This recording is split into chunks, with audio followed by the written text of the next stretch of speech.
사랑의 주님 감사합니다. 날 위하여 돌아가신 주님의 십자가 보혈을 생각하면 우리가 이 몸을 드린들, 이 생명을 드린들 우리가 갚을 수 없는 그 은혜를 이 시간에 우리가 묵상합니다. 날 위해 십자가 지심을 감사합니다.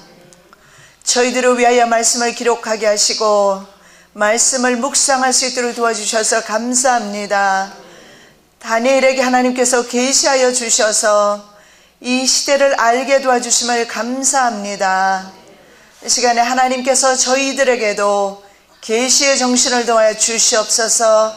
성령께서 교우들에게 하시는 말씀을 듣는 귀가 열리게 하여 주셔서 시대를 바로 분별할 수 있도록 은혜 내려 주시옵소서.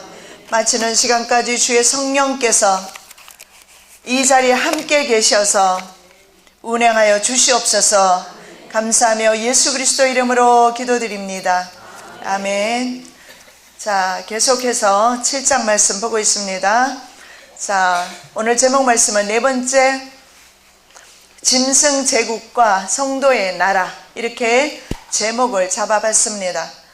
네 번째, 짐승이 마지막이 되겠습니다. 세상 제국으로서는 마지막이고, 그리고 이제는 우리의 나라, 성도의 나라가 주어지게 되겠습니다.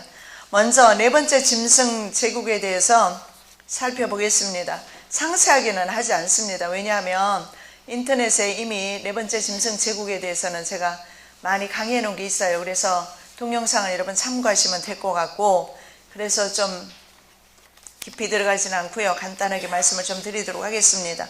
자, 지난주에 우리가 본 것처럼 다니엘서 7장의 말씀에 보면 하늘에 내 바람이 큰 바다로 몰려 불 때 큰 내 짐승이 바다에서 나왔다, 이렇게 되어 있어요. 자, 내 바람은 하나님께서 부리시는 사역자이다. 하나님의 사역자가 일을 하시는 겁니다. 이 마지막 때 하나님의 엔드타임을 위해서 준비된 하나님의 천사입니다. 이 사역자 내 바람이 움직이니까 바로 큰 바다에서 큰 바다로 이제 몰려 불죠. 그래서 이 큰 바다는 어떤 의미가 있느냐? 세상의 큰 권세 혹은 이방 세계를 가리킵니다. 바다. 그리고 실제로 당시에는 바다는요, 악이 출몰하는 그런 장소로 많이 봤습니다. 어쨌든 성경에서 말씀하시는 것은 바다에서 내 바람이 바다로 몰려보니까 바다에서 이제 짐승이 나왔다라는 겁니다. 그리고 제가 늘 말씀드렸듯이 이 짐승은 바로 세상 제국을 나타낸다, 이렇게 말씀드렸죠. 자, 그리고 이 큰 내 짐승은 큰 내 제국의 내 왕이다. 그래서 일반 작은 나라들을 가리키는 것이 아니고 가장 큰 나라의 가장 큰 그 내 제국의 왕들인데, 여러분 이제 이해하시죠? 다니엘서 이제 이해 다 하잖아요. 자, 이 네 왕들이 뭡니까? 바벨론, 그 다음에 페르시아, 헬라, 로마.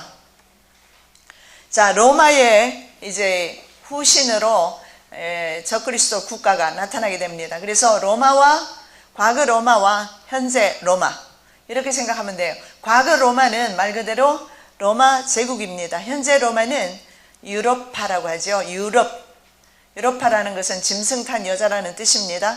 유럽. 그래서 오늘날의 유럽 지역이 과거에 로마 지역이었다, 이렇게 이해하시면 돼요. 그래서 금신상에서 보면 두 다리가 발까지 연결되어 있죠. 그래서 마지막 시대는 10발가락 시대다. 다니엘서 2장에 10발가락으로 표현된 그런 제국이 되겠습니다. 자, 그 내 큰 짐승은 세상에 일어날 내 왕이라 다니엘서 7장 17절에서 말씀을 하고 있습니다.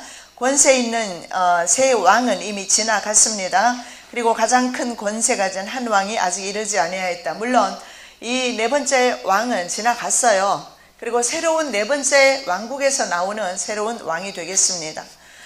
자, 바로 네 번째 짐승입니다. 이제 네 번째 짐승이 아주 중요한데, 왜냐하면 이 시대에 나타날 것이기 때문에 그렇습니다. 쇠로 된 일을 가지고 있어요. 그래서 파괴력이 아주 강하고 무서운 동물로 지구상에는 존재하지 않는 짐승입니다. 세계 역사상 많은 나라들을 거느리는 적 그리스도의 세력으로 세계 역사상 유례 없죠. 세계 역사상 유례 없는 그런 많은 나라들을 거느리게 될 것이고, 그래서 거느리는 적 그리스도의 세력으로 온 천하를 밟아 부서뜨리기 때문입니다. 그래서 지금까지 나타났던 그 어떤 동물보다도 무섭고, 그리고 동물과 다르다. 이 다른 부분에 있어서는 파괴력이 있어서, 그리고 전 세계를 완벽 통제한다는 데 있어서 다릅니다.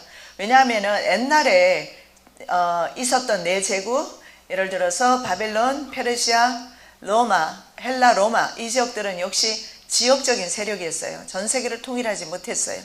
그러나 마지막 짐승은 전 세계를 이제 통일하는데, 통일하는 방법이 모든 사람들에게 칩을 넣어서 위성으로 이제 70억 인구를 완벽 통제하는 시스템이죠. 그렇기 때문에 이 마지막 이 네 번째 짐승은 네 번째 고대 짐승이기도 하면서 현재 나타나게 되는 로마의 권력을 가진, 그리고 지금까지 나타났던 네 짐승의 특징을, 세 짐승의 특징을 다 가지고 네 번째는 나타나요. 그래서 짐승이 이름이 없어요.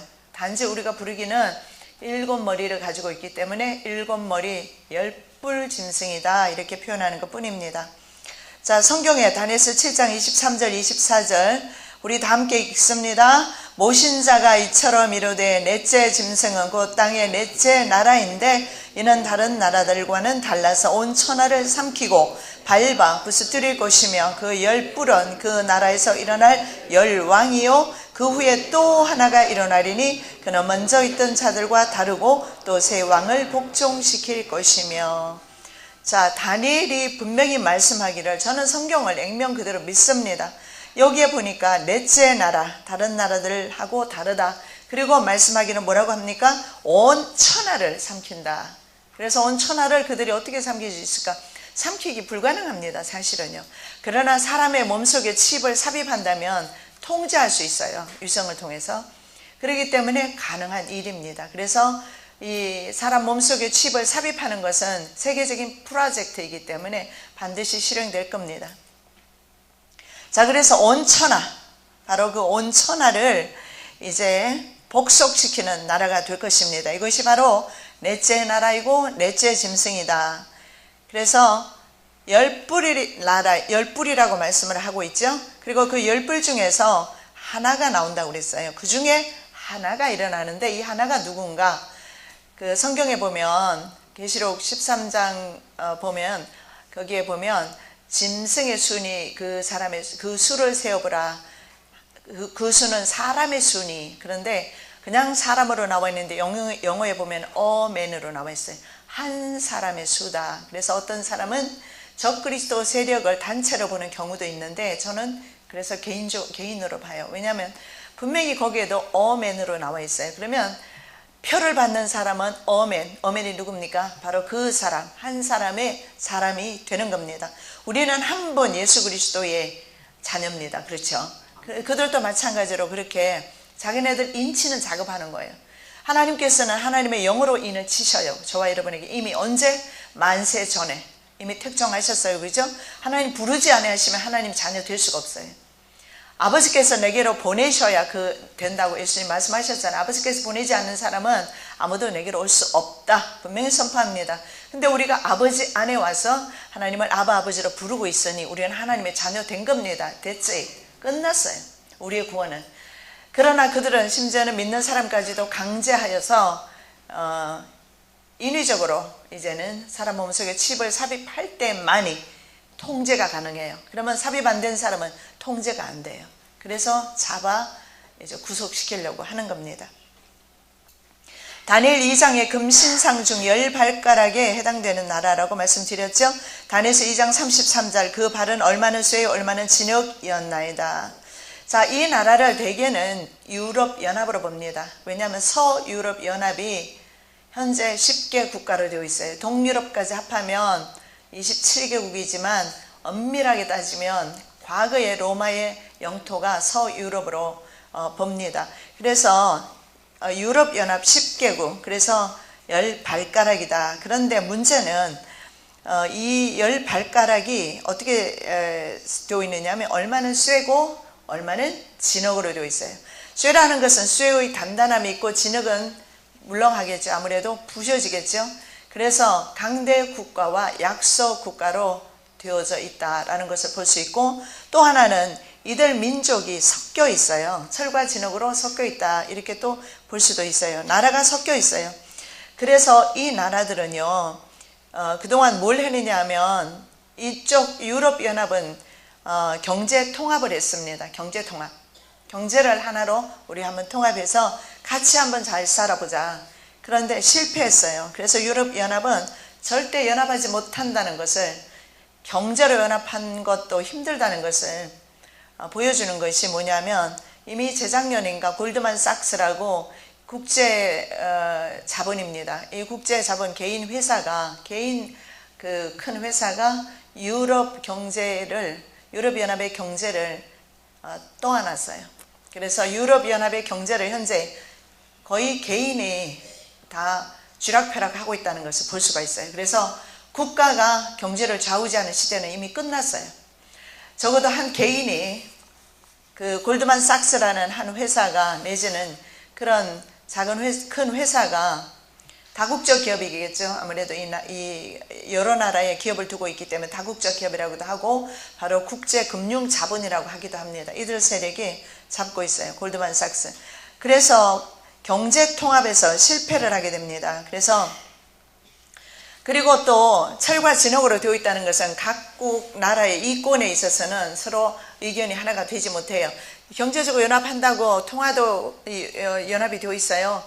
기차도 타기만 하면 각국으로 바로 그냥 각 나라의 자기 나라처럼 마음대로 이렇게 통과할 수 있어요. 근데 문제는 경제통합에서는 안 되는 거죠. 성경에서 다니엘이 분명히 봤습니다. 철과 진흙으로 되어 있어서 그렇게 될 수 없다. 자, 그 다음에 우리 말씀 읽습니다. 다니엘서 2장 41절, 43절.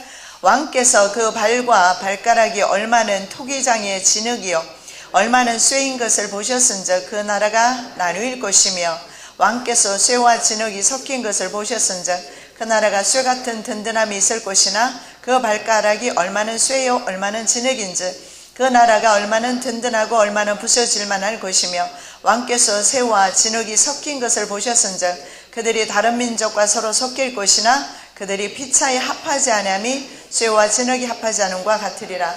쇠하고 진흙을 여러분 한번 섞어서 반죽해 보십시오. 절대 섞이지 않습니다. 마찬가지로 이 나라들은 절대로 섞일 수가 없다.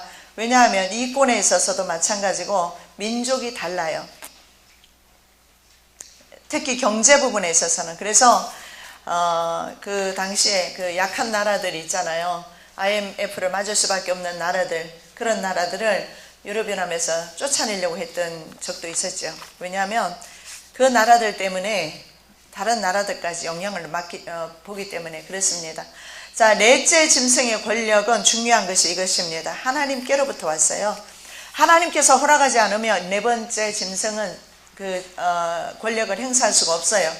근데 문제는 하나님께서 허락은 하셨는데 일정 기간입니다. 너무 감사하지요.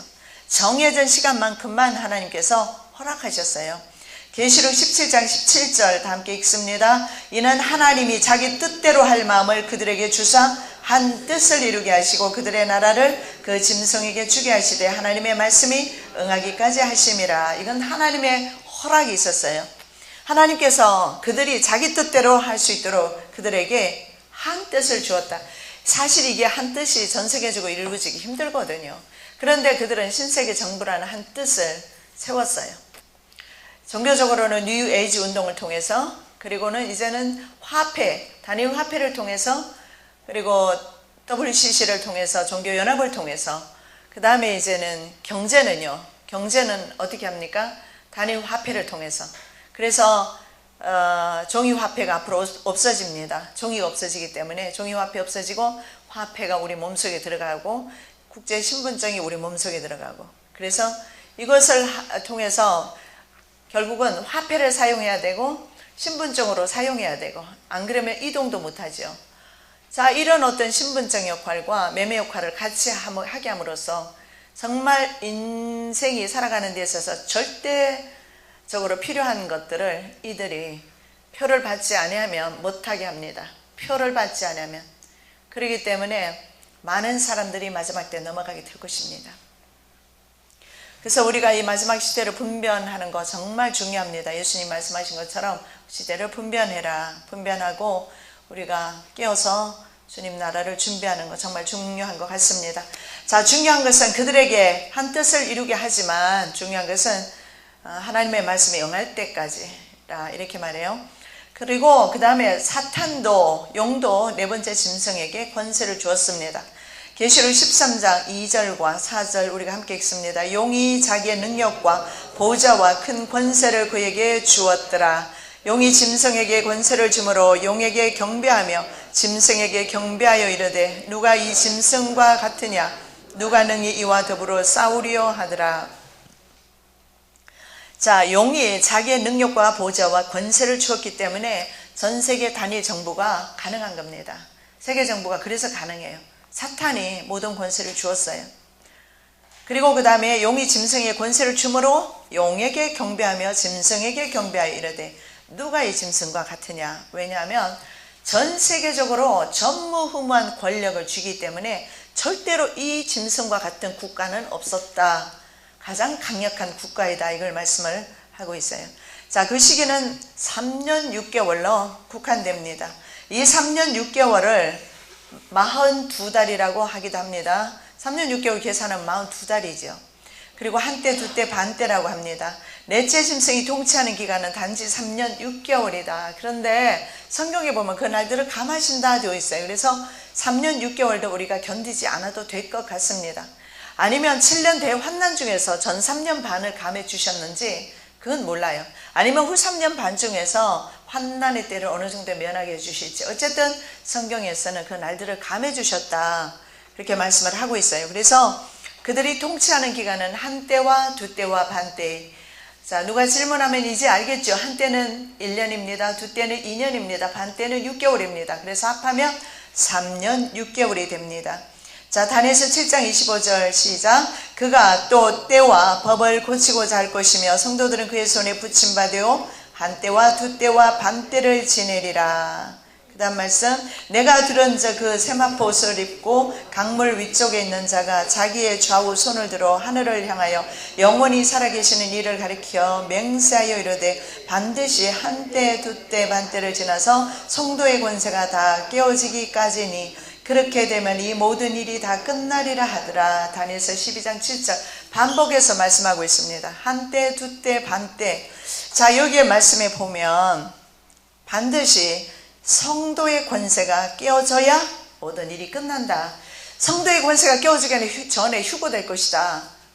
거짓말에 현혹되지 마시기 바랍니다. 성경 곳곳에서 성도의 권세가 깨어진다고 그랬어요. 그러면 주님 오시기 전에 일어나는 일입니다. 성도의 권세가 깨어지고 그 다음에 주님이 오시게 된다는 것을 볼 수가 있어요. 세상 역사가 그때서야 끝이 나고 다니엘서 9장 24절에도 보면 모든 이상과 이윤이 응하는 때가 바로 7년 대환난을 포함한 70일회가 끝날 때, 세상 역사가 끝난 후에 이제 예수 그리스도께서 오신다. 모든 이상과 예언이 응하고 기름 부음 받은 자가 오실 것이다. 그랬기 때문에 반드시 성도의 권세가 깨어져야 한다. 지금은 어떻습니까? 아직은 깨어지지 않았어요. 지금은 핍박 단계가 아니죠. 아직은 아니에요. 그러나 반드시 그날이 온다는 것을 말씀을 하고 있습니다. 그 다음에 3년 6개월을 42달이라 하기도 합니다. 시작. 성전 바깥마당은 측량하지 말고 그냥 두라. 이것은 이방인에게 주어선즉 그들이 거룩한 성을 42달 동안 짓밟으리라. 요한계시록 11장 2절 말씀입니다. 자, 42달도 3년 6개월입니다. 42달을 이방인 그냥 두라는 겁니다. 성전 바깥은 측량하지 말아라. 그 다음에 계시록 13장 5절 또 짐승이 과장되고 신성모독을 말하는 입을 받고 또 42달 동안 이 일할 권세를 받으니라. 계시록 13장 5절 3년 6개월입니다. 자, 그렇다면 이때 성도들은 그럼 어떻게 될 것인가? 그 전에 반드시 성도의 권세는 깨어지고 성도가 모여서 예배하고 지금처럼 이렇게 자유롭게 하나님을 예배하고 그렇게 하기는 힘들어질 겁니다. 그때가 되면. 어떻게 될 것인가? 우리가 어떻게 그럼 이 험악한 세월을, 이 험나는 세월을 살 것인가? 저는 주님의 따로 인도하시는 보호처, 예비처를 믿습니다. 바로 그것이 성도들이 따로 양육받는 시기다. 저는 그렇게 보는데, 자, 출애굽한 이스라엘 사람들을 남자 장정만 60만 3,550명이었어요. 60만 3,550명. 여자 아이들을 다 포함하면 200만 명. 그 사람들이 아무것도 가지고 나온 게 없어요. 금원 부채는 금원 그런 것들은 보화들은 좀 가지고 나왔지만 음식은 반려시키지 않은 떡 한 덩이 정도 들고 나왔을까? 없어요. 뭘 먹었을까요? 안 궁금해요 그거? 여러분 하나도 안 궁금하죠? 성경 읽어도 그냥 오직 믿습니다입니까? 네, 믿음대로 될 줄로 믿습니다. 네, 믿음대로 될지어다. 주님 말씀대로 우리의 믿음대로, 성경 기록된 대로 그대로 믿죠. 그럼 200만 명 무엇으로 살았을까요? 200만 명도 살리셨어요. 하나님께서 성경에 보면 신발도 떨어지지 않았다, 헤어지지 않았다고 그랬어요. 하늘에서 하나님께서 빵을 내려주실 거예요. 우리는 밥 내려주실 거예요. 서양 사람들은 빵 내려주실 거고, 그리고 저들에게 우유를 주실 거고 우리에게는 국을 주실래나? 네, 하나님께서 때를 따라 주실 겁니다. 네. 광야에서 먹였습니다. 그 다음 말씀 우리가 읽어보겠습니다. 계시록 12장 14절 시작.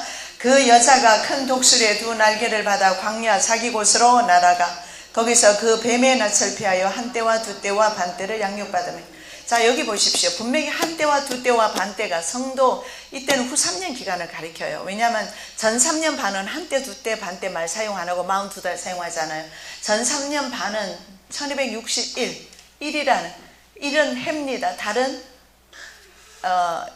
두 달은 어둠을 가리켜요. 그래서 1260일 보통. 그러면 42달은 후 3년 반을 가리켜요. 자, 후 3년 반 동안에 성도들이 있어서 세상에 있다는 것을 보여주고 있어요. 그래서 이 성도들이 세상에 있으면서 이 성도들이 하나님의 방법으로 양육받는 것이 나와 있어요. 자, 그 말씀이 바로 12장 14절. 자, 우리 다시 한번 읽을까요? 큰 독수리의 두 날개를 받아 광야 자기 곳으로 날아가 거기서 그 뱀의 낯을 피하여 한 때, 두 때, 반 때 양육받는다. 여기서 보면 큰 독수리의 날개를 받아서 광야 자기 곳, 그건 아무도 몰라요. 주님만 아시겠죠? 그 뱀의 낯을 피해서 뱀이 역사하고 뱀의 역사가 시작되는 때가 후 3년 반이에요. 하나님께서는 딱 후 3년 반만 42달만 그들에게 주었어요. 그래서 42달 동안만 그들이 역사하고 권세를 부리는 거예요. 그 권세가 아주 그냥 가공할 만한 그런 권세를 가졌다 할지라도 중요한 것은 42달에 국한된다는 거예요. 그리고 이 42달은 하나님께서 하나님의 방법으로 하나님의 정해놓은 장소에서 하나님께서 먹이시는데 하늘에서 만나 내려주실 겁니다. 반석에서 샘물 나오게 해 주실 겁니다. 그렇게 해서 양육하실 거예요. 여러분 믿으시고 대신에 그것만 믿고 게을르시면 안 돼요. 자, 네 번째 짐승의 특징에 대해서 한번 좀 살펴보도록 하겠습니다. 자, 이 짐승은 다른 모든 짐승 제국들과는 좀 다르다 계속 말씀드렸어요. 자, 함께 봉독합니다. 내가 본 짐승은 표범과 비슷하고 그 발은 곰의 발 같고 그 입은 사자 입 같은데 용이 자기의 능력과 보좌와 큰 권세를 그에게 주었더라. 계시록 13장 2절. 표범도 비슷하고 발은 곰의 발 같고 입은 사자 입 같아요. 근데 거기에 또 하나, 이게 얼마나 파괴력이 있으면 용의 보좌와 권세를 가졌더라. 굉장한 거죠. 그래서 신세계 정부는 영적 정부예요. 그래서 영적 정부이기 때문에 성도들을 핍박하는 체제로 가게 될 겁니다. 자, 표범과 곰 그리고 사자가 상징하는 제국적인 특성과 용의 권세 다 가지고 있어요. 그래서 온 땅이 그가 행하는 기적을 보고 그를 따르게 된다고 계시록 13장 3절에서 말씀합니다. 그의 머리 하나가 상하여 죽게 된 것 같더니 그 죽게 되었던 상처가 나오매 온 땅이 놀랍게 여기에 짐승을 따르고. 여기도 여러분 보십시오. 성경 구절 한 구절 한 구절 놓치면 안 돼요. 자, 죽게 되었다가 반드시 적그리스도는요 죽음까지 갑니다. 예수님의 그 죽음과 부활을 흉내내고 있어요. 죽음까지 가요. 갔다가 중요한 것은 다시 부활하는 모습을 드러내요. 그래서 온 땅이 따르게 될 것이다. 예수 믿는 사람이나 안 믿는 사람이나 따르게 될 것입니다. 중요한 것은 믿는 모양 가지고는 안 된다는 거죠. 다니엘서 7장 7절입니다. 내가 밤 환상 가운데 그 다음에 본 넷째 짐승은 무섭고 놀라우며 또 매우 강하며 또 쇠로 된 큰 이가 있어서 먹고 부서뜨리고 그 나머지를 발로 밟았으며 이 짐승은 전에 모든 짐승과 다르고 또 10뿔이 있더라. 계시록 요한이 말하는 모양과 다니엘이 말하는 모양이 똑같음을 보게 됩니다. 7장 19절입니다. 이에 내가 넷째 짐승에 관하여 확실히 알고자 하였으니 곧 그것은 모든 짐승과 달라서 심히 무섭더라. 그 이는 쇠요 그 발톱은 노신이 먹고 부서뜨리고 나머지는 발로 밟았으며 확실히 좀 알아보려고 다시 봤는데 역시 그랬다. 바로 이가 쇠로 되어 있어요. 발톱은 노스로 되어 있어서 다른 국가들을 굴복시키는 권세가 있는 것을 보게 됩니다. 쇠 이빨과 높 발톱으로 나머지 나라를 먹고 부서뜨리고 발로 밟아버린다는 것을 말하는데 그동안 강대 국가가 이런 일을 해왔습니다. 강한 군사력과 최첨단 과학무기, 이 최첨단 과학무기는요 아주 신기한 것들 많아요. 아주 가공할 만한 파괴력이 있는 그런 무기가, 정밀 무기가 있어요. 우리의 막 근육을 태워버리는, 눈에 보이지도 않는데 그게 떨어져서 우리의 근육을 태워버리고, 아니면 그것이 떨어졌는데 우리 몸이 화상을 입어버리고, 이런 무기, 최첨단 무기를 미국이 가지고 있고 이라크전에서 그걸 사용했고, 가자지구에서 지난번에 가자지구와 그 싸움이, 전쟁이 났을 때 이스라엘이 사용했어요. 그래서 지금 이런 과학무기는 거의 전능자 자리에 위치해 있어요.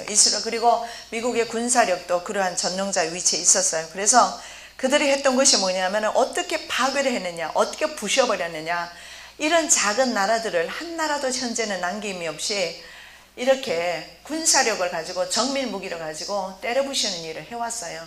어느 나라에서 우리 우방이라고 생각하는 그런 미국과 서방 국가에 의해서, 우리는 서방 국가를 생각하고 우리 미국을 생각하면 우방이라고 생각하잖아요.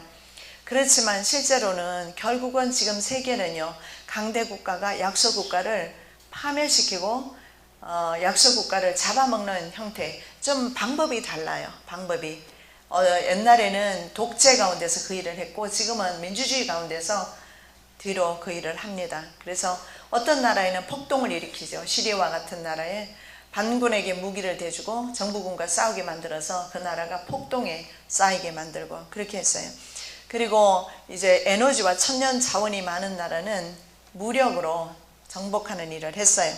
그것이 바로 이제 이라크 같은 나라와 아프가니스탄전, 이라크전 이런 것들인데, 이라크의 석유 매장량이 전 세계에서 5위였어요. 그리고 세계 천연가스 매장량으로는 11위였어요. 그래서 탐을 내죠. 여러분 지금 크림반도나 우크라이나 다 마찬가지예요. 그들의 천연가스 에너지, 이것을 장악하기 위해서 러시아와 서방세계가 싸우고 있다, 이렇게 보시면 돼요. 자, 이라크전과 아프가니스탄전은 강대국 미국의 이권 다툼에서 일어났어요. 10불은 10왕을 가리키는데 10왕을 거느린 세력입니다.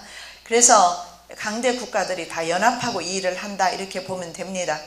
자, 이들이 해왔던 것이 있습니다. 물론 프리메이슨들이지만 프랑스 혁명을 일으켰고 제1차 세계대전, 2차 세계대전, 러시아 공산혁명을 레닌을 통해서 일어나도록 당시에 왕권을 무너뜨렸어요. 그리고 공산혁명을 일으키도록 자금을 뒤에서 대줬어요. 어디에서 대줬냐면 미국 월가에서 대줬어요. 그래서 그 일을 했습니다.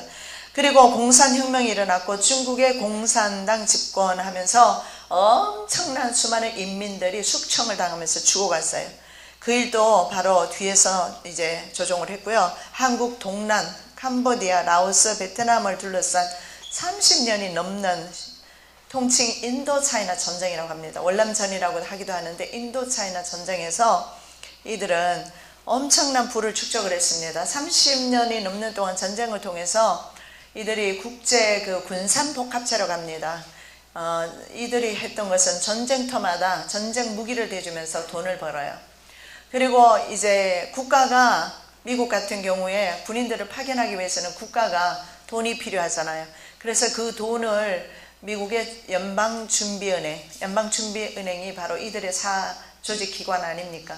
그래서 연방준비은행에 돈을 빌려야 돼요. 그래서 미국이 천문학적 숫자에 빚어졌어요. 그래서 미국이 땅덩어리가 엄청 큽니다. 달려가도 우리가 살던 데서 LA까지 가려면 일주일을 달려가야 돼요. 그 정도 큰 나라예요. 그리고 동부에서 서부까지 가려면 더 걸리겠죠. 우리는 동남부니까. 그 큰 나라가 큰 나라이지만 그 큰 나라가 사실은 개인 은행, 그 큰 나라를 다 팔아도 이 개인 은행 FRB의 빚을 갚을 수가 없어요. 나라를 팔아도, 땅을 다 팔아도. 많은 사람들이 자기 이름으로 자기 명의로 집 짓고 자기 거라고 살지만 사실은요, 다 이런 금융가들, 국제금융가들의 것임을 알 수가 있어요. 다 이들이 바로 마지막 이 짐승, 네 번째 짐승이 세계 정복을 위한 세계화 과정 중에 일어난 사건임을 아셔야 합니다. 그리고 현재 말이죠, 더 나아가서 중국과 소련의 공산체제를 무너뜨렸어요. 1989년부터 1991년까지 3년 동안 동구 공산권이 다 무너졌어요. 그 무너지게 한 것도 바로 이들의 뒤에서 작업을 했습니다. 그러면서 여러분 아시는 대로 중국이나 그 다음에 공산권이었던 나라에 뭐가 들어가느냐면 서방의 자유시장 경제가 들어갑니다. 그때는 공산치하에서 사유재산 같은 것도 없고 그랬잖아요. 근데 이제는 자유롭게 시장 경제 활동을 할 수가 있고, 그리고 서구의 그 자본주의 그런 사상들이 들어갔어요. 자, 우크라이나 한번 보시기 바랍니다. 우크라이나는 원래 소련 연방 중에 하나였어요.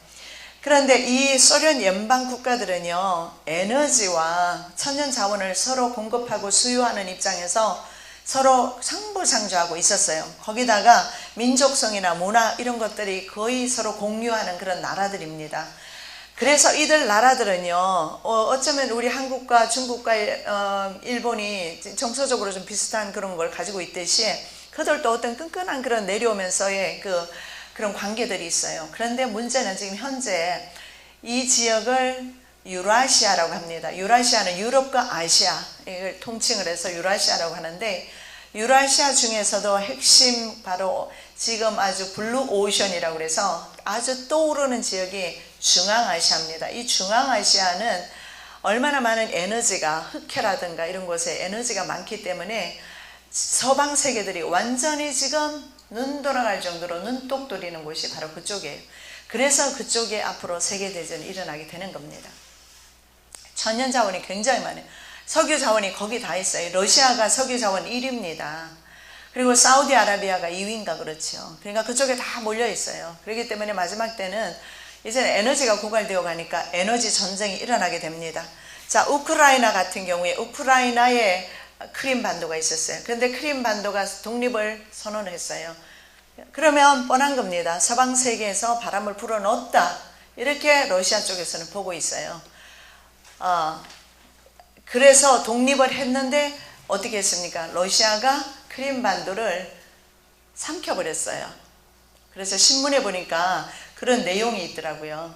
이제 오바마 대통령과 러시아 푸틴 대통령이 주고받은 내용인데 이런 내용이 있어요. 오바마가 왜 거기에 군대를 주둔하느냐 질문을 했던 것 같습니다. 물론 신문에서 어떤 의도로 만들어낸 것이긴 하겠지만, 그랬을 때 푸틴이 이런 말을 해요. 내가 뭐하러 크림을 먹겠어? 그러니까 정색을 했던가 봐요. 아, 농담이라고. 그리고 크림을 먹어버렸어요. 그래서 이런 식으로 크림반도뿐만 아니라 심지어는 러시아가 지금 우크라이나까지 점령을 하려고 하고 있어요. 신문을 한번 보십시오. 신문을 보면 현재 우크라이나에 대해서 많이 나오고 있어요. 그렇게 해서 이것을 계속해서 이 유라시아 지역 중에서 중앙아시아를 중심으로 해서 러시아와 그 다음에 서방세계와 미국이 연합한 것이, 여러분, 그것이 바로 나토입니다. 현재 그래서 나토와 러시아와 격돌을 하고 있어요. 그래서 신냉전 체제다, 이렇게 말하고 있어요. 지금 뭐 이 시간에 다니엘서 하면서 좀 어려운 정치 이야기를 하는데요. 조금만 들어도 여러분 이해하실 겁니다. 저게 도대체 왜 저런 일이 일어나느냐, 여러분 궁금하지도 않으셨어요? 않으시겠죠? 근데 우리가 좀 알아야 될 필요가 있어요. 성경적으로 성경 예언의 말씀이 나는 이걸 보면서 성취되고 있는 걸 보거든요. 그래서 서방 쪽에서는 현재 미국과 나토의 미국과 유럽이 연합을 해서 지금 중앙아시아를, 유라시아를 먹어 들어가고 있어요. 이미 미국은 많이 이미 정복을 한 상태예요. 그러다 보니까 더 이상 러시아가 좌시하지 않아요. 그래서 러시아와 서방 세계가 격돌은 불가피하게 됐어요. 그래서 지금 다시 냉전 체제로 들어갔어요. 옛날에 소련과 미국이 서로 견제했잖아요. 그때가 냉전 시대였어요. 근데 끝났거든요. 소련의 붕괴로. 근데 지금 다시 러시아가 부상해요. 중국이 급부상했어요. 여러분, 이것을 보면 저절로 그렇게 중국이 부강하게 될까요? 돈이 많아졌을까요? 러시아가 갑자기 저렇게 강력해질까요? 저는 반드시 뒤에서 이런 네 번째 짐승 제국의 세력들이 돈을 주어서 계속해서 지원을 함으로써 일어난다. 왜냐하면 지금까지 역사가 그랬거든요. 그렇게 해서 격돌을 하게 되면 에스겔 38장에 보면 공마국 전쟁이 나오는데 이것이 바로 세계대전이 될 겁니다. 이 세계대전에서 주체가 되는 나라가 바로 러시아입니다. 곡의 나라죠. 곡. 그래서 러시아를 중심으로 해서 중국 군대와 그 다음에 아랍 민족 이슬람이죠. 그들과 이스라엘 산에서 에스겔 38장 말씀해 보면 이스라엘 산에서 격돌하게 되어 있어요. 39장, 38장 마지막 공마국 전쟁에 대해서 다 나와 있는데 거기서 격돌하게 됩니다. 그런데 그때 서방세계, 아니요, 이스라엘이 이기죠. 이스라엘의 핵무기가 200개가 넘어요. 그래서 핵무기로 이기게 됩니다. 그런 내용이 나와 있어요. 그래서 지금 이렇게 갑자기 그러지 않았는데 러시아가 저렇게 강대 국가가 아니었잖아요. 작은 나라였는데 지금 스스로 푸틴은 자르, 황제라고 스스로 생각하면서 전제 정권으로 돌아가고 있어요. 전제 정치로.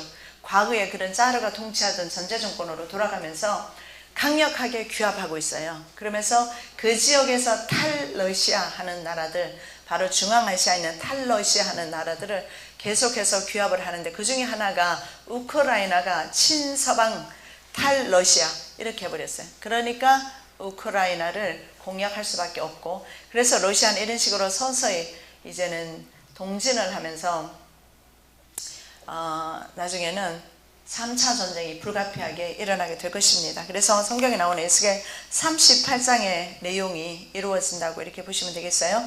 자, 네 번째 짐승은 또 개별 국가들을 세계 정부에 종속시키는 체제를 위해서 그동안에 각국의 자급자족 시스템을 파괴하는 일을 했습니다. 뭘 했느냐면 농업국가를 몰락시켜서 제조업 등의 공업국가로 만들어서 수출에 의존하게 했습니다. 자, 이런 나라들은 IMF가 오면 수출 경제 위주의 국가는 자국의 통화 가치가 떨어지면서 자멸하게 되어 있어요. 자, 예를 들어 보겠습니다. 우리나라를 농업이 지금은 23%가 안 돼요. 23%조차도 외국 기업의 다국적 기업의 식량회사 기업의 씨앗을 사야 돼요. 재래 씨앗으로 농사 짓지 않아요. 해마다 사야 돼요. 비료까지. 그래서 우리의 모든 먹거리가 90% 이상이 외국 식량 기업 그들에게 달려있어요. 그들이 씨앗을 안 주고 식량을 안 주면 우리는 굶을 수밖에 없는 그런 시스템으로 지금 가 있어요. 자, 예를 들어 보면 우리 IMF가 왔어요. 우리나라의 통화 가치를 원래는 그러지 않았는데 저들이 국제금융자본이 그렇게 했어요. IMF가 그렇게 했어요. 우리나라를 돈의 가치를 절반으로 떨어뜨려 버렸어요. 국제사회에서 우리나라 돈의 가치가 절반밖에 안 됐어요. 그러면 예를 들어서 1,000만 원어치를 내가 수출을 했어요. 그런데 IMF가 딱 오니까 돌아오는 돈은 1,000만 원이 아니에요. 반이 딱 돌아와요. 그렇게 되니까 기업들이 어떻게 됐어요? 다 도산을 한 거예요. 이때 도산할 때 다국적 기업이 우리나라 기업을 심지어는 은행까지 다 집어삼켰어요. 그래서 오늘날 우리나라의 대기업들 중에 많은 기업들의 주주가 심지어는 그 주식이 외국인이 다 가지고 있어요. 50%만 넘으면 그들이 모든 주도권을 행사할 수 있는 거 아시잖아요. 다 그렇게 넘어가 있어요.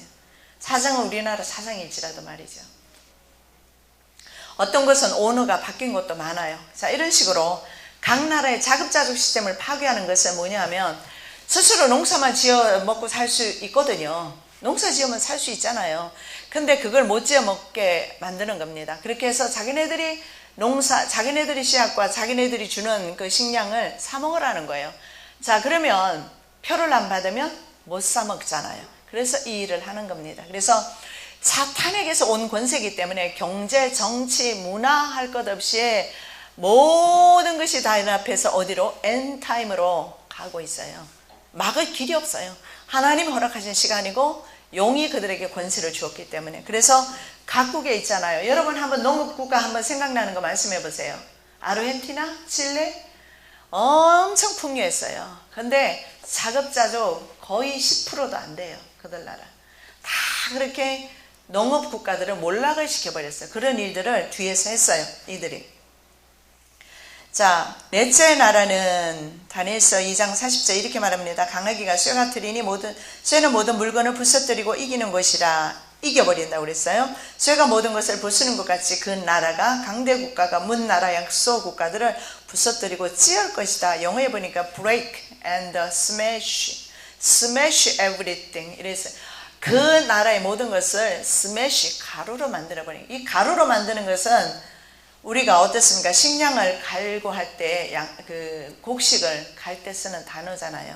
그래서 농산물의 다양성을 다 없애버렸어요. 이것을 뭐라고 하느냐면 단일 문화 경작이라고 합니다. 단일 문화 경작이라고, 기업 단일 문화 경작이라고 하는데 이게 뭐냐면 한 나라에 한 가지 두 가지만 짓도록. 근데 우리나라는 여러분이 우리나라는 정말 감사하게도 곡식이 식량이 굉장히 풍부하고 종류도 많고 그러더라고요. 엄청 많아요. 근데 남미 쪽으로만 가봐도 먹을 게 없습니다. 그 나라에 나오는 것이 기껏 해봤자 옥수수, 커피밖에 없어요. 그래서 40세가 되면 거의 다 지나면 병으로 다 죽어요. 키도 아주 조그만하고 못 먹어서 그래요. 그쪽으로 기업 단일 문화 경작을 유도했어요. 한 가지만 농사 짓도록. 그래서 그들은 커피 농사 해보지만 커피 농사는 마피아와 CIA가 다 가지고 있기 때문에 농사는 죽으라고 지어도 돈은 돌아오는 게 없는 거예요. 그렇게 해서 그들은 처참하게 지금 살고 있습니다. 자, 그래서 결국은 기근이 오면 아사 상태에 빠지게 되고 다국적 기업의 식량 회사로부터 식량을 사야 합니다. 먹거리 전쟁이 일어나죠. 그래서 식량을 사도록 유도하는 겁니다. 그리고 현재 99%가 GMO 식품을 먹습니다. GMO는 유전자 변이가 일어난 거예요. 한 번 씨를 뿌리면 두 번 경작할 수 없는 자살 씨앗으로 이것을 offspring suicide라고 하는데 전 세계 경작이 이루어지고 있어요. 이게 무슨 말이냐면 테트라시클라인이라고 그래서 씨앗에다가 미리 뿌리는데 이거 저는 농부들에게 다 물어봤어요. 농부들이 다 알고 있어요. 미리 출하하기 전에 이것을 뿌려버린대요. 그래서 그 씨앗을 사야 합니다. 우리는 IMF 때 종자회사를 다 빼앗겨서 버렸어요. 그래서 이것을 사야 됩니다. 살 때 어떻게 되느냐 하면 1회로 끝나요. 이게. 왜냐하면 자살 씨앗이잖아요. 그래서 그 다음에 이것을 씨앗을 모아뒀다 그 다음에 뿌려보면 죽어버려요. 농부들한테 물어보시면 다 알려줄 거예요. 그래서 해마다 사야 돼요. 그래서 우리는 풍부하게 지금 농사를 지어먹고 살고 있지만 그들이 공급하지 않을 때는 이게 끊긴다는 사실입니다. 자, 성경에 보니까 이런 말씀이 있죠. 하나님이 창세기 1장 11절 12절 하나님이 이르시되 땅은 풀과 씨 맺는 채소와 각기 종류대로 씨 가진 열매 맺는 나무를 내라 하시니 그대로 되어 땅이 풀과 각기 종류대로 씨 맺는 채소와 각기 종류대로 씨 가진 열매 맺는 나무를 내니 하나님이 보시기에 좋았더라. 주님 보셨을 때 우리를 먹여 살리기, 우리 인간이 먹고 살기를 위해서 먹을 수 있도록 씨 맺는 과일과 씨 맺는 나무 보기에 좋았더라. 왜냐하면 계속 매달려 줘야지. 안 그러면 주님이 그 다음에 또 신경 쓰셔야 되잖아요.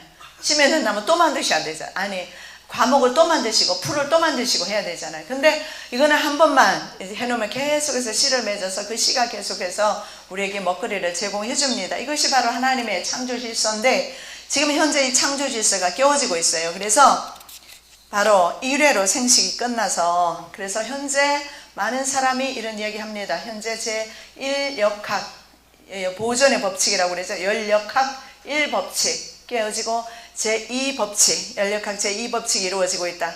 열역학 좀 어려운데요. 이것도 참 중요한 내용이에요. 1법칙이라는 게 뭐냐면 에너지 보존의 법칙입니다. 말씀드리면 방금 말씀드린 것처럼 에너지라든가 이런 씨앗이라든가 이런 것이 계속해서 공급이 되어지는 거예요. 에너지가 항상 같은 양에 있다는 겁니다.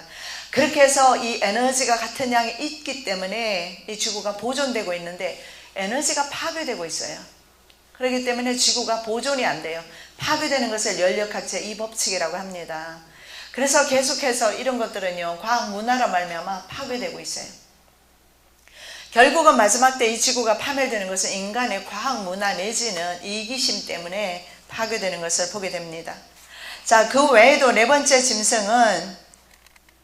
짐승이요, 유럽은 경제통합, 아시아는 경제몰락, 바로 IMF죠. 그리고 북미는 나프타를 통해서 세계 최대 경제 블랙홀 결성했어요. 그래서 3억인가 되는 경제 시장을 만들어서 전 세계 시장을 사실은 나프타를 통해서 미국에서 캐나다에서 주도하고 있다, 이렇게 보시면 돼요. 그래서 미국과 캐나다는 참 그 세계 시장을 석권하고 있는 것을 보게 됩니다. 자, 계속해서 좀 보겠습니다. 이 마지막 짐승은 7머리와 10뿔이 있습니다. 임금의 권세를 한동안 받게 됩니다. 여러분, 머리나 뿔은요, 임금에게 사용하는 것이지 일반 있잖아요, 사람들에게, 아니면 투표로 대통령 되는 사람들에게 사용하는 게 아니에요. 자, 성경에 이 말씀이 있죠. 다니엘서 7장 7절, 또 10뿔이 있더라. 계시록 17장 12절, 내가 보던 10뿔은 10왕이니 아직 나라를 얻지 못하였으나 다만 짐승과 더불어 임금처럼 한동안 권세를 받으리라. 자, 하나님이 한동안 권세를 주셨기 때문에 그렇습니다. 그래서 바로 7머리와 10뿔이 있다는 것은 그들이 왕족이라는 것과, 그래서 일반인이 아니에요. 그래서 우리가 적그리스도는 뭐 교황도 적그리스도라고 하는데 아니에요. 성경에는 분명히 7머리 10뿔, 10뿔은 10왕이다, 성경에 그렇게 나와 있잖아요. 왕족 가운데서 반드시 나온다는 걸 볼 수가 있고, 특이하게 유럽연합은 거의 왕족 체제를 거의 유지하고 있어요. 아닌 곳도 있지만 그럼에도 불구하고 그런 나라들, 그리고 옛날에 바로 로마라는 나라로 하나로, 로마가 옛날에 여러 민족이 섞여 살았었거든요. 게르만 민족이 침입을 했고 한족이 게르만 민족을 이동을 시켜서 게르만 민족이 들어와서 오도아케라는 사람의, 게로라는 사람에 의해서 점령을 당하거든요. 그래서 로마가 여러 민족이 섞여 있었어요. 자, 계시록 13장 1절, 내가 보니 바다에 산 짐승이 나오는데 뿔이 10이요 머리가 7이라. 그 뿔에는 10왕관이 있고 그 머리에 되는 신성모독하는 이름들이 있더라. 왕관을 보면 그 사람이 바로 누굽니까? 왕족이라는 것을 알게 됩니다. 그래서 적그리스도는 종교 지도자가 아니고 정치 지도자로서 왕족 가운데서 나온다는 것을 볼 수가 있어요. 자, 그 다음에 세 번째로 7머리는 적그리스도로 옹립할 7왕입니다. 7머리가 의미하는 거. 10뿔은 10왕이라고 했어요. 7머리는 역시 7왕입니다. 10뿔은 10왕이고 7머리도 7왕인데 7이 왜 따로 표시를 했느냐, 이 7머리, 바로 7왕이 적그리스도를 투표에서 찬성 투표를 던져요. 유럽연합에서 앞으로 7대3으로 총통이 되는 사람이 있으면 그 사람은 적그리스도일 것입니다. 왜냐하면 여기 성경에 보니까 반드시 반대표를 던지는 것이 어디 나와 있느냐면 스가랴 말씀에 하고 나와 있어요. 자, 그러면 새 뿔이 그 전에 제거되는 게 나와요. 자, 좀 어려운데요, 잘 들어보세요. 7머리 10뿔이라고 그랬어요. 10뿔 중에서 3개가 제거됩니다. 그럼 몇 개가 남죠? 7이 남아요. 그래서 7대3으로 총통이 되는 사람, 그 사람이 바로 적그리스도다. 그런데 그러면 새 뿔은 누구냐? 유대인들 메시아닉 주 랍비들은 이 새 뿔을 사자, 표범, 곰으로 보는데요. 사자는 영국으로 보고 표범은 프랑스, 곰은 독일로 봅니다. 이들이 반대표를 던지는데, 예를 들어서 찰스 황태자가 적그리스도라면 왜 그에게 반대표를 영국이 던지는 것인가? 왜냐하면 프리메이슨이 왕실입니다. 그 정치권하고는 다르다는 것을 볼 수가 있어요. 그래서 정치권에서 반대하지 않을까 싶고, 또 다른 의견도 있습니다. 사자는 영국 통일이 되고 표범은 독일, 곰은 러시아로 보는 경우도 있더라고요. 그리고 미국은 독수리로 보는 견해가 있습니다. 그래서 이것은 진리가 아니니까 뭐 중요하진 않습니다만 중요한 것은 성경에서 이렇게 말씀을 합니다. 또 그것의 머리는 10뿔이 있고 그 외에 또 다른 뿔이 나오매. 요 다른 뿔, 이 뿔이 뭡니까? 적그리스도임을 알 수가 있어요. 왜냐하면 세 뿔이 그 앞에서 빠졌다. 왜? 한 뿔이 나오면서 10개 뿔이 있어요. 그런데 작은 뿔이 하나 쏙 나오더니 3개 뿔을 갖다가 어떻게? 빼버렸어요. 힘을 뺀다는 겁니다. 그리고 그 뿔에는 눈도 있고 큰 말을 하는 입도 있고 그 모양이 그의 동료보다 커 보이더라. 다니엘서 7장 20절입니다. 그 다음에 스가랴 11장 8절에도 이렇게 말씀합니다. 한 달 동안에 내가 그 세 목자를 제거하였으니 이는 내 마음에 그들을 싫어하였고 그들의 마음에도 나를 미워하였습니다. 자, 여기에 보면 그들이 나를 미워하고 내가 그들을 미워하니까 세 목자는 성경에서 말하는 우리 예수님 목자를 가리키는 것도 아니고 아니면 교회 뭐 종교 지도자를 가리키는 것이 아닌 것을 보게 됩니다. 그래서 세 목자를 끊었다는 것은 세 왕을 끊었다. 그렇게 봅니다. 자, 그 다음에 네 번째 짐승을 성경에서는 작은 뿔이라고 그렇게 말합니다. 작은 뿔. 그래서 세 번째 짐승 방금 본 것처럼 읽었잖아요. 한 작은 뿔이 나왔잖아요. 그래서 작은 뿔이라고도 부릅니다. 네 번째 짐승 가운데서 나오는 적그리스도 세력이겠죠. 적그리스도를 작은 뿔이다. 물론 네 번째 짐승은 7머리 10뿔로 보고 그 중에서 나오는 한 작은 뿔을 말하는 겁니다. 자, 10개 국가 중에서 3개가 먼저 나오고 그 3개를 한 개 뿔이 뽑아버렸다. 자, 7장 8절 좀 전에 우리가 읽었던 말씀인가요? 내가 그 뿔을 유심히 보는 중에 다른 작은 뿔이 그 사이에서 나더니 첫 번째 뿔 중의 셋이 그 앞에서 뿌리까지 뽑혔으며 이 작은 뿔에는 사람의 눈 같은 눈들이 있고 또 입이 있어 큰 말을 하였더라. 이것이 바로 사람인 것을 볼 수가 있어요. 눈도 있고 입도 있고. 그런데 앞에 나와 있는 뿔, 그래서 이 뿔은 10왕이라고 했지 않습니까? 10왕, 10뿔. 그렇기 때문에 왕들을 내지는 제국이 이런 강대 국가가 약화돼요. 자, 지금은요 유럽연합의 견인차 역할을 하는 국가가 독일, 프랑스, 영국입니다. 이 세 국가가 없으면 유럽연합은 저절로 와야 될 정도로 견인차 노릇을 하고 있어요. 그렇지만 이 세 국가가 그럼에도 불구하고 적그리스도가 탄생했을 때는 반대표를 던지면서 힘이 바로 빠져버린다는 사실은, 그러니까 파워가 없어지는 거죠. 권세가 없어지고 그 권세가 자연적으로 적그리스도에게 이양된다는 것을 볼 수가 있습니다. 자, 작은 뿔은 적그리스도를 가리키는데요. 자, 요한 1서 2장 18절입니다. 아이들아, 지금은 마지막 때라. 적그리스도가 오리라는 말을 너희가 들은 것과 같이 지금도 많은 적그리스도가 일어났으니 그러므로 우리가 마지막 때인 줄 아노라. 마지막 때 적그리스도가 온다. 그 당시에도 적그리스도라고 칭하는 그런 사람들이 있었던 것 같습니다. 하나의 모형이겠지요. 그러나 마지막 적그리스도 한 사람, 그 나머지는요 거짓 선지자들이 되겠죠. 마태복음 24장 5절 말씀에 많은 사람이 내 이름으로 와서 이르되 나는 그리스도로 하여 많은 사람을 미혹하리라. 마지막 때 일어난 현상입니다. 자, 작은 뿔이 바로 적그리스도임을 알 수가 있어요. 그 다음에 작은 뿔은 성경에서 뭐라고 표현하느냐? 멸망에 가증한 것이라 이렇게 표현을 합니다. 이 멸망이라는 것은 말 그대로 망하는 것이죠. desolation이라고 하는데 멸망, 그리고 abomination이라는 것은 가증된 것이라고 하는데 이 가증한 것은 우상을 가리킵니다.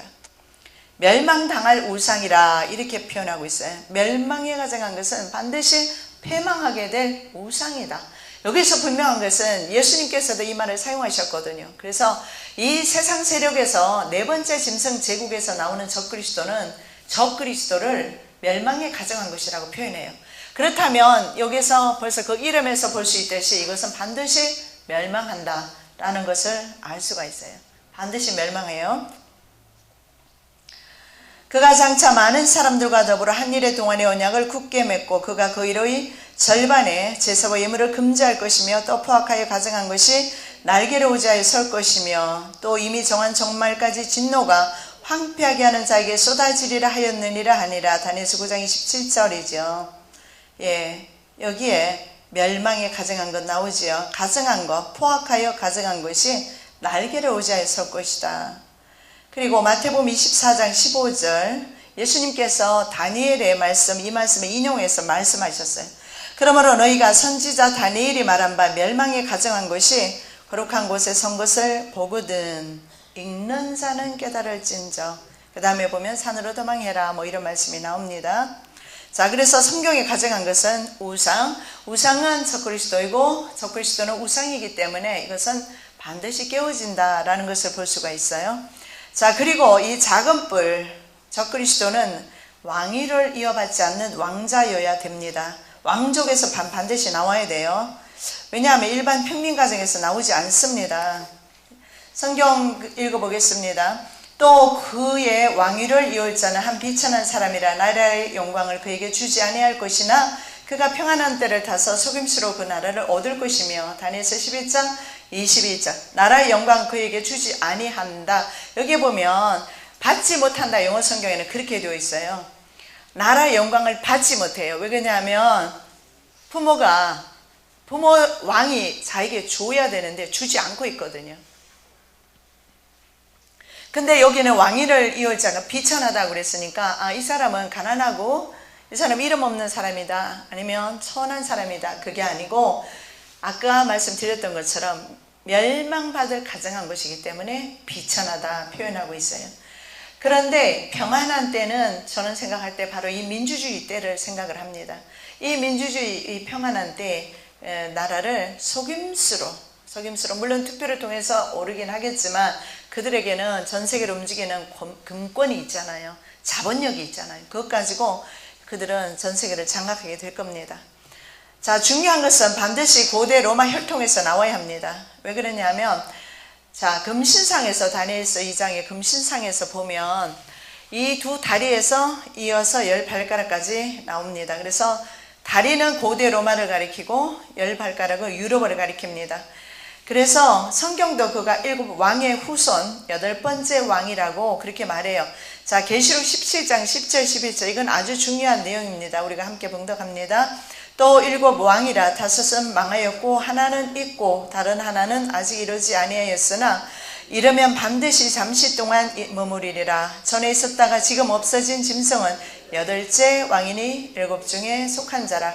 그가 멸망으로 들어가리라. 자, 7 왕이 있는데 5은 이미 망했어요. 요한 시대 보는 겁니다. 요한이 5은 망했고 하나는 지금 있는 왕이에요. 그렇다면 바로 누굽니까? 네로왕 황제가 되겠죠. 그리고 이제 앞으로 하나가 오게 되는데 이것이 바로 8번째 왕이 될 것이다. 문제는 7에 속한 자다 이렇게 나와 있어요. 영어 성경에 보면 belongs to the 7 나와 있어요. 7에 속한 8번째 왕이다. 반드시 그래서 고대 로마 혈통을 가진 사람 중에서 나오게 될 겁니다. 그래서 왕족 가운데서 나오면서 로마의 혈통 가운데서 찰스 황태자가 바로 로마의 혈통을 가지고 있어요. 윌리엄이 만일에 된다면 윌리엄은 9번째가 돼요. 그래서 윌리엄은 아닌 것 같습니다. 이 부분에서 사람들이 놓치는 것 같아요. 분명히 8번째 왕이 적그리스도다. 요한은 그렇게 보고 있습니다. 자, 근데 이 왕은요 여자를 돌아보지 않고 적그리스도죠. 작은 뿔이죠. 여자를 돌아보지 않고 조상의 신도 따르지 않습니다. 자, 대신에 세력의 신을 믿습니다. 그 세력의 신이 뭡니까? 사타니즘이에요. 사탄을 섬겨요. 자, 다니엘서 11장 37절 38절 그가 모든 것보다 스스로 크다 하고 그의 조상들의 신들과 여자들이 흠모하는 것을 돌아보지 아니하며 어떤 신도 돌아보지 아니하고 그 대신에 강한 신을 공경할 것이요 또 그의 조상들이 알지 못하던 신에게 금은 보석과 보물을 들여 공경할 것이며 영국은 대대로 성공회입니다. 그러나 현재 찰스 황태자는 성공회를 따르지 않고 세력의 신, 다른 신을 섬긴다고 합니다. 그 다른 신이 이제 제우스 신 같은 그런 사타니즘이죠. 다 사탄을 섬기는 것을 하고 특히 여자들이 흠모하는 거, 여자들이 흠모하지만 돌아보지 않아요. 그것을 반드시 적그리스도는 그래요. 왜 그러냐면 사악합니다. 감정이 없죠. 그래서 여자를 돌아보지 않고 그래서 저는 생각할 때 다이나비가 저는 암살당했다고 생각하거든요. 근데 실제로 그 암살에 가담했던 사람들이 증언을 했어요. 그 부인이. 그래서 그 신문에 난 것을 봤어요. 아마도 거역하는 삶을 살았기 때문에 그러지 않을까 싶습니다. 오죽하면 그 왕궁에서 뛰쳐나왔겠습니까? 아마 남편의 사랑을 받지 못해서. 제가 봤을 때는 지금 있는 여자는 더 그냥 엉망진창인 여자를 데려다 놓고는 좋다고 사는데 아마도 그 여자도 사랑을 받지는 못할 거예요. 넷째 짐승은 반드시 바다에서 올라와야 돼요. 근데 예로부터 사람들은 바다에서 악의 세력이 출몰하는 것으로 여겼습니다. 영국이 사면이 바다로 되어 있어요. 유럽연합 국가들도 지중해에 모두가 다 인접했어요. 한 국가도 지중해에 인접하지 않는 국가가 없어요. 자, 성경에 나와 있습니다. 계시록 13장 1절 내가 보니 바다에서 한 짐승이 나오는데 뿔이 열이요 머리가 7이라 그 뿔에는 10 왕관이 있고 그 머리들에는 신성모독 하는 이름들이 있더라. 자, 여기서 보니까 바다에서 나온다. 자, 이것이 나오면 자신을 예배하게 합니다. 이게 문제입니다. 자신을 예배하게 해요. 자, 하나님을 예배하는 대신에 자신에게 예배를 요구합니다. 데살로니가 후서 2장 4절 말씀입니다. 그는 대적하는 자라 신이라고 불리는 모든 것과 숭배함을 받는 것에 대항하여 그 위에 자기를 높이고 하나님의 성전에 앉아 자기를 하나님이라고 내세우니라. 성전에 후 3년 반에 앉습니다. 그 일의 절반에 제사와 예물을 금지한다. 다니엘서 9장 27절에 나와 있어요. 그래서 후 3년 반 딱 되면 전 세계 사람들에게 명령을 내려요. 자기를 예배하라고. 표 받은 사람은 예배하겠죠? 안 받은 사람 안 하겠죠? 그러니까 표적이 되는 겁니다. 하나님께 드리는 제사를 드리지 못하게 해요. 다니엘서 9장 27절 한 일해 동안에 언약을 굳게 맺고 그 일의 절반의 제사와 예물을 금지한다. 자, 마지막 이제는 이 시대가 끝난 후에 짐승 제국이 끝난 후에는 성도의 나라, 영원한 나라가 있어요. 마지막 나라입니다. 자, 이 나라는 세상 제국은 성도와 싸워서 반드시 이기죠. 계시록 13장 7절 내가 본 적이 이 뿔이 성도들과 더불어 싸워 그들에게 이겼더니 다니엘서 7장 21절.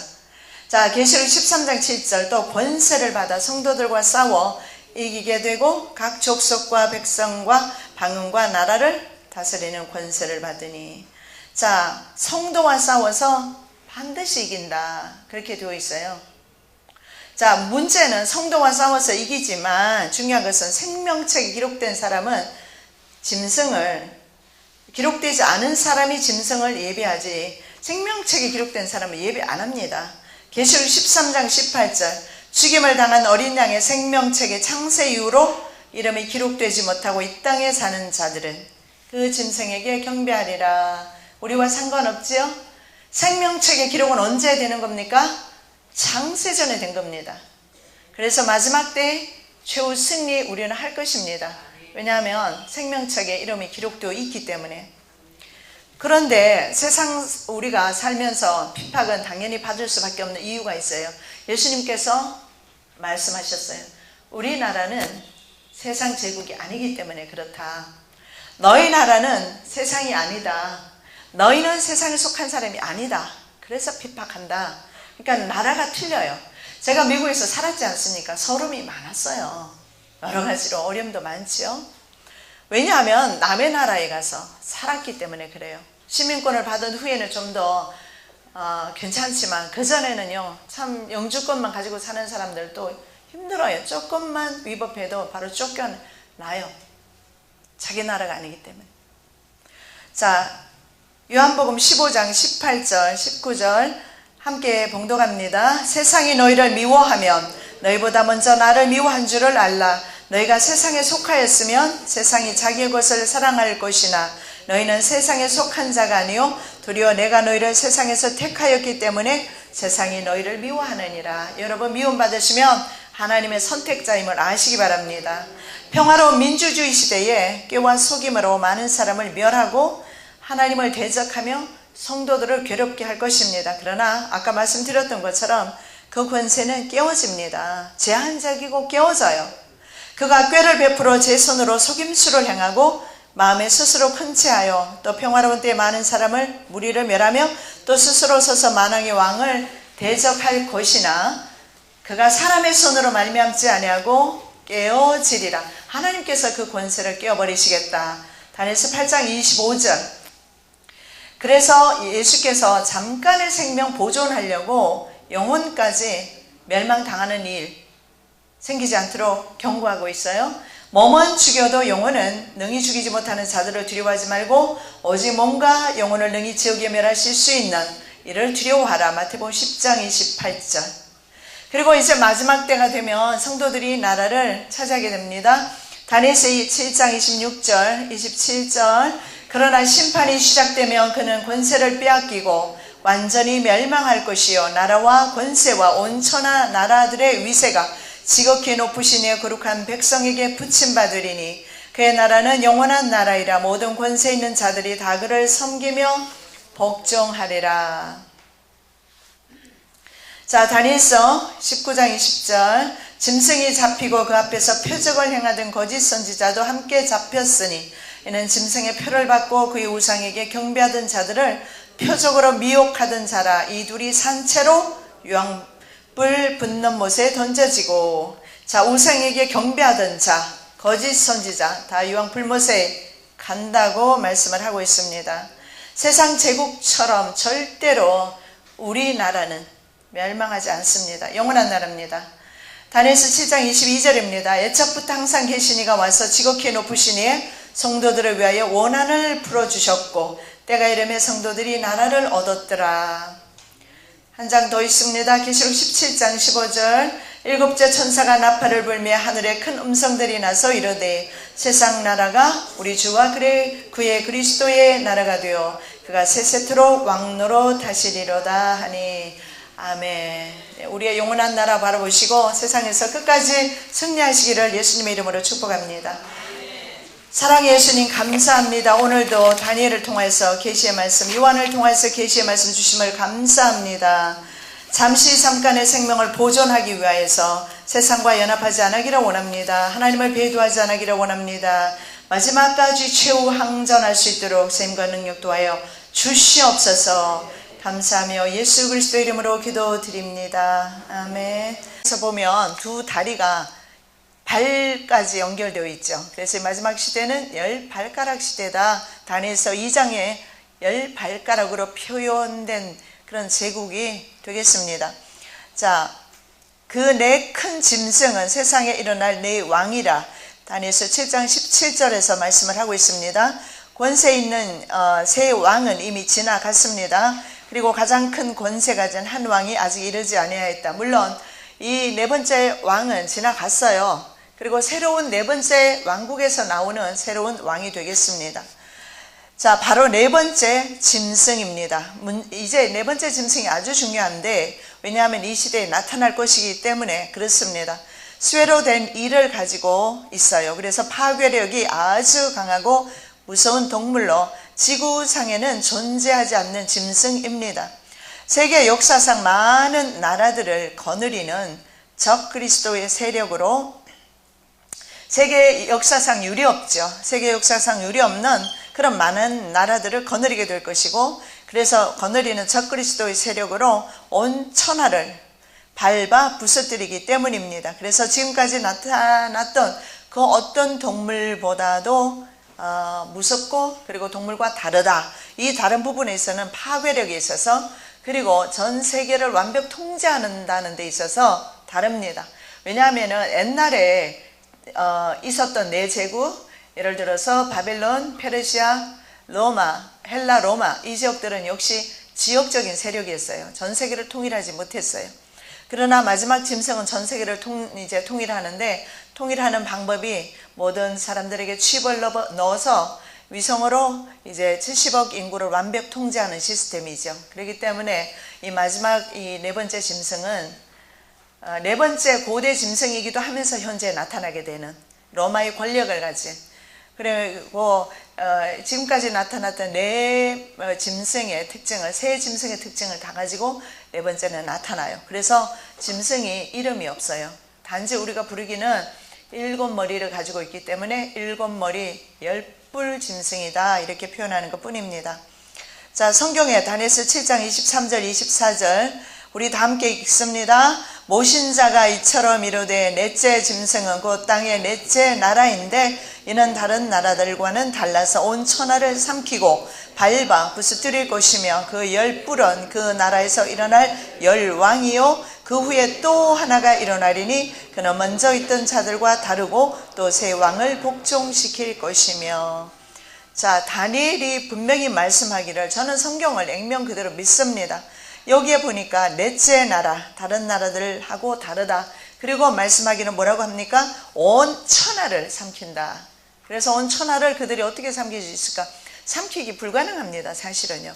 그러나 사람의 몸속에 칩을 삽입한다면 통제할 수 있어요, 위성을 통해서. 그렇기 때문에 가능한 일입니다. 그래서 이 사람 몸속에 칩을 삽입하는 것은 세계적인 프로젝트이기 때문에 반드시 실행될 겁니다. 자, 그래서 온 천하, 바로 그 온 천하를 이제 복속시키는 나라가 될 것입니다. 이것이 바로 넷째 나라이고 넷째 짐승이다. 그래서 열뿔이 나라, 열뿔이라고 말씀을 하고 있죠. 그리고 그 열뿔 중에서 하나가 나온다고 그랬어요. 그 중에 하나가 일어나는데 이 하나가 누군가? 그 성경에 보면 계시록 13장 보면 거기에 보면 짐승의 순이 그 사람의 그 수를 세어보라. 그 수는 사람의 순이. 그런데 그냥 사랑의 주님 감사합니다.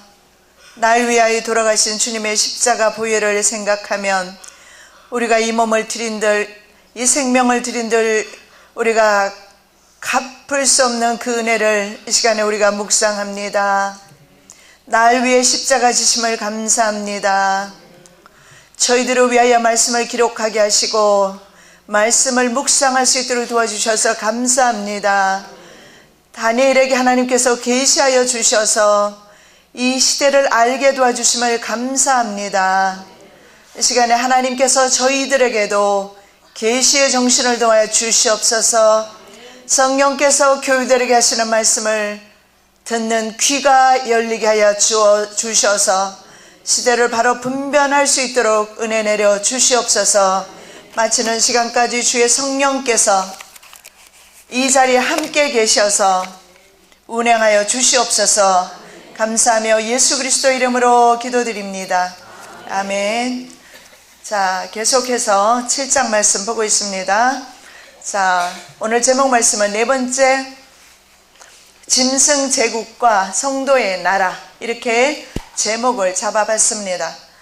네 번째 짐승이 마지막이 되겠습니다. 세상 제국으로서는 마지막이고, 그리고 이제는 우리의 나라, 성도의 나라가 주어지게 되겠습니다. 먼저 네 번째 짐승 제국에 대해서 살펴보겠습니다. 상세하게는 하지 않습니다. 왜냐하면 인터넷에 이미 네 번째 짐승 제국에 대해서는 제가 많이 강의해 놓은 게 있어요. 그래서 동영상을 여러분 참고하시면 될 것 같고, 그래서 좀 깊이 들어가지는 않고요. 간단하게 말씀을 좀 드리도록 하겠습니다.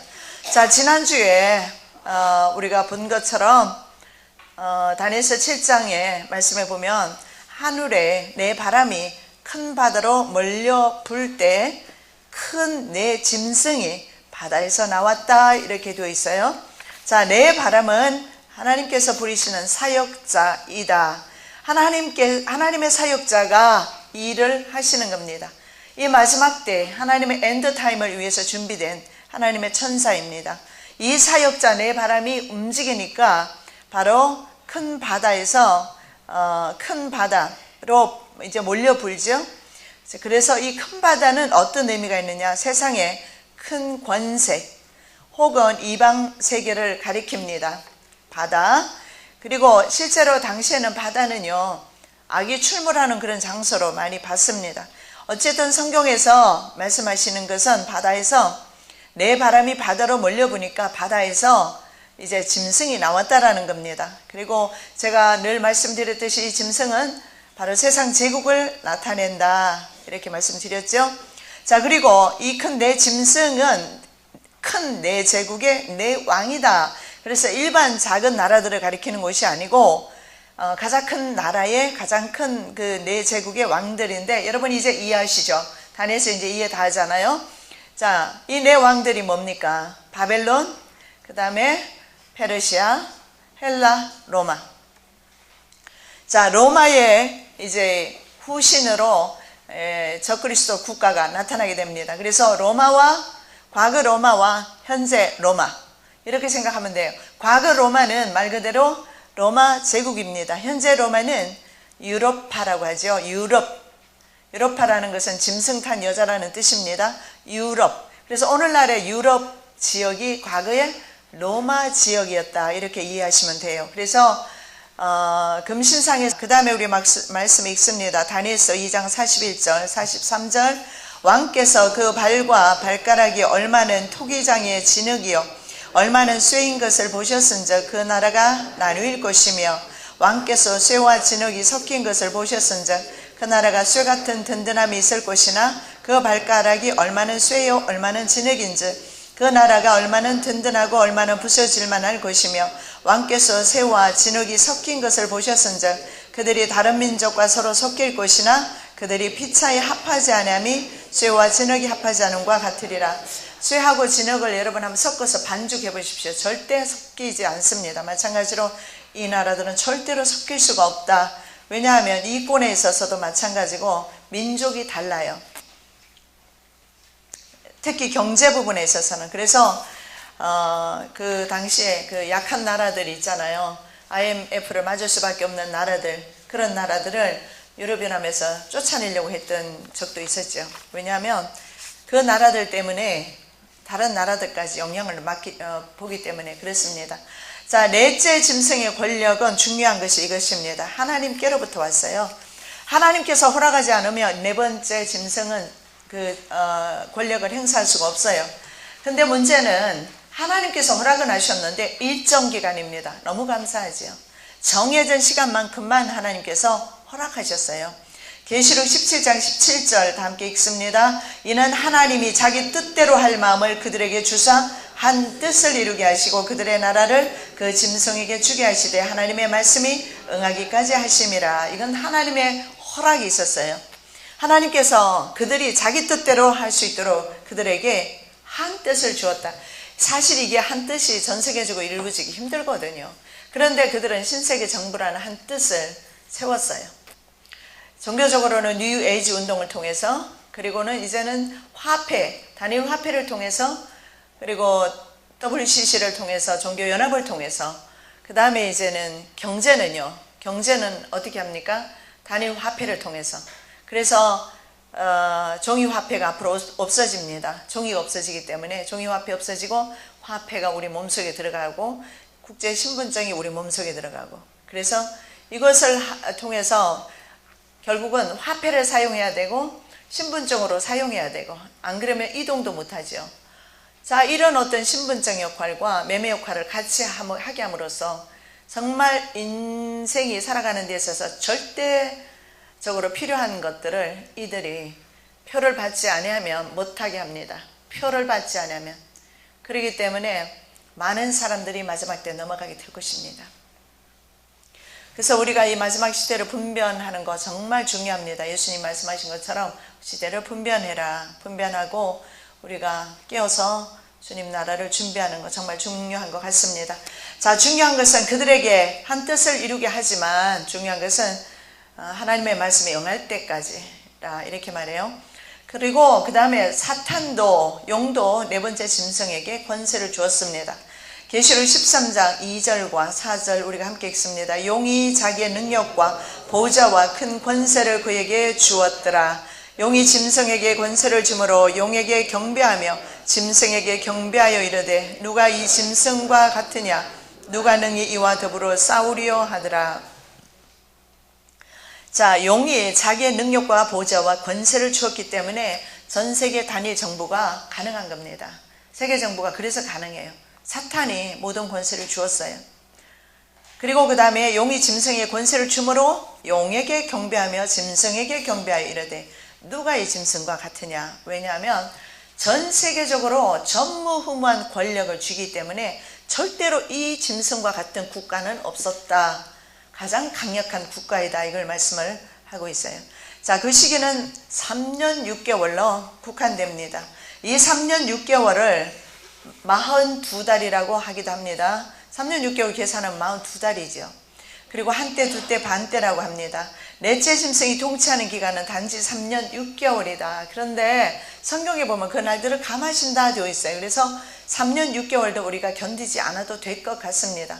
아니면 7년 대환난 중에서 전 3년 반을 감해 주셨는지 그건 몰라요. 아니면 후 3년 반 중에서 환난의 때를 어느 정도 면하게 해주실지. 어쨌든 성경에서는 그 날들을 감해 주셨다, 그렇게 말씀을 하고 있어요. 그래서 그들이 통치하는 기간은 한때와 두때와 반때. 자, 누가 질문하면 이제 알겠죠. 한때는 1년입니다. 두때는 2년입니다. 반때는 6개월입니다. 그래서 합하면 3년 6개월이 됩니다. 자, 다니엘서 7장 25절 시작. 그가 또 때와 법을 고치고자 할 것이며 성도들은 그의 손에 붙임받으오 한때와 두때와 반때를 지내리라. 그 다음 말씀. 내가 들은 자 그 세마포 옷을 입고 강물 위쪽에 있는 자가 자기의 좌우 손을 들어 하늘을 향하여 영원히 살아계시는 이를 가리켜 맹세하여 이르되 반드시 한때 두때 반때를 지나서 성도의 권세가 다 깨어지기까지니 그렇게 되면 이 모든 일이 다 끝나리라 하더라. 다니엘서 12장 7절 반복해서 말씀하고 있습니다. 한때, 두때, 반때. 자, 여기에 말씀에 보면 반드시 성도의 권세가 깨어져야 모든 일이 끝난다. 성도의 권세가 깨어지기 전에 휴거될 것이다. 거짓말에 현혹되지 마시기 바랍니다. 성경 곳곳에서 성도의 권세가 깨어진다고 그랬어요. 그러면 주님 오시기 전에 일어나는 일입니다. 성도의 권세가 깨어지고 그 다음에 주님이 오시게 된다는 것을 볼 수가 있어요. 세상 역사가 그때서야 끝이 나고 다니엘서 9장 24절에도 보면 모든 이상과 이윤이 응하는 때가 바로 7년 대환난을 포함한 70일회가 끝날 때, 세상 역사가 끝난 후에 이제 예수 그리스도께서 오신다. 모든 이상과 이윤이 응하고 기름 부음 받은 자가 오실 것이다. 그랬기 때문에 반드시 성도의 권세가 깨어져야 한다. 지금은 어떻습니까? 아직은 깨어지지 않았어요. 지금은 핍박 단계가 아니죠. 아직은 아니에요. 그러나 반드시 그날이 온다는 것을 말씀을 하고 있습니다. 그 다음에 3년 6개월을 42달이라 하기도 합니다. 시작. 성전 바깥마당은 측량하지 말고 그냥 두라. 이것은 이방인에게 주어선즉 그들이 거룩한 성을 42달 동안 짓밟으리라. 요한계시록 11장 2절 말씀입니다. 자, 42달도 3년 6개월입니다. 42달을 이방인 그냥 두라는 겁니다. 성전 바깥은 측량하지 말아라. 그 다음에 계시록 13장 5절 또 짐승이 과장되고 신성모독을 말하는 입을 받고 또 42달 동안 이 일할 권세를 받으니라.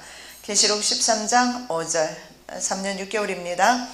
자, 그렇다면 이때 성도들은 그럼 어떻게 될 것인가? 그 전에 반드시 성도의 권세는 깨어지고 성도가 모여서 예배하고 지금처럼 이렇게 자유롭게 하나님을 예배하고 그렇게 하기는 힘들어질 겁니다. 그때가 되면. 어떻게 될 것인가? 우리가 어떻게 그럼 이 험악한 세월을, 이 험나는 세월을 살 것인가? 저는 주님의 따로 인도하시는 보호처, 예비처를 믿습니다.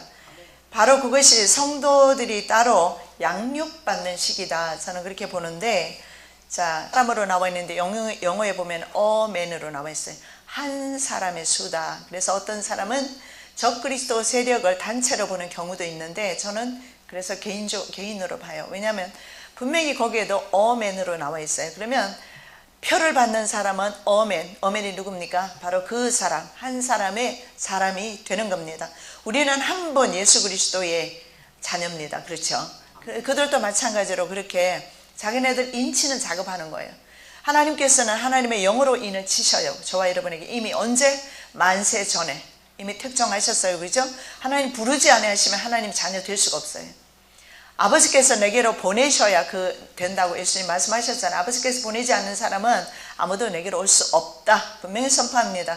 근데 우리가 아버지 안에 와서 하나님을 아버지로 부르고 있으니 우리는 하나님의 자녀 된 겁니다. 됐지? 끝났어요.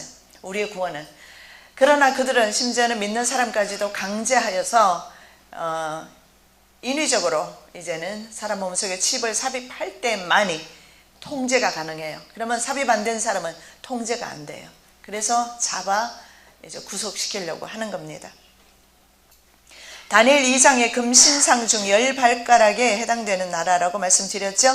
다니엘서 2장 33절 그 발은 얼마는 쇠 얼마는 진흙이었나이다. 자, 이 나라를 대개는 유럽 연합으로 봅니다. 왜냐하면 서유럽 연합이 현재 10개 국가로 되어 있어요. 동유럽까지 합하면 27개국이지만 엄밀하게 따지면 과거의 로마의 영토가 서유럽으로 봅니다.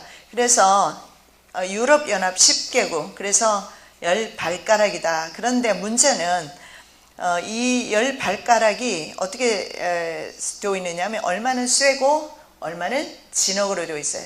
쇠라는 것은 쇠의 단단함이 있고 진흙은 물렁하겠죠. 아무래도 부셔지겠죠.